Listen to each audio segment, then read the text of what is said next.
Hey guys, I'm Anna, and today I'm going to show you how to fix Fanduel Error Code 6. So first of all, you need to completely restart mobile data on your device. Swipe down from the top right of the screen to open up the control center. Over here, in the top left, you'll see a circular icon that looks like an antenna with radio waves around it. And if this icon is green, that means cellular data is turned on. So now what you need to do is tap on this icon to completely turn off your cellular data. Wait for around 5 to 10 seconds, and then again tap on this data icon to turn it back on. This should fix the Fanduel Error Code 6. But if it doesn't, then you need to make sure you're running the latest version of the app. Open up App Store on your device, and then tap on this search icon in the bottom right corner. Then search for the Fanduel mobile app.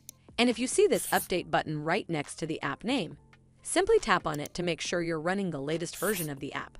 This should fix the Fanduel Error Code 6. But if it doesn't, then you need to clear App Cache. Go to your device settings and then scroll all the way down to General and tap on it. Then tap on iPhone Storage. From here, search for the Fanduel mobile app and then tap on it. Once you're on this screen, you need to tap on Offload App. Tap again to confirm. It'll take a bit for processing, and then a reinstall button will show up. Simply tap on it to reinstall the app. This should fix the Fanduel Error Code 6. But if it doesn't, then you need to completely reinstall the app.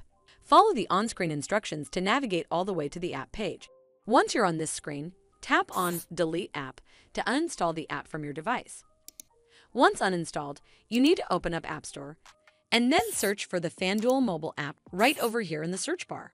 And then click on this Get button to install it back on your device. Well, that's how you fix Fanduel Error Code 6. I hope you found this video helpful, and if you did, make sure you give it a thumbs up to see more videos like this, and don't forget to hit that subscribe button. We'll see you in the next one.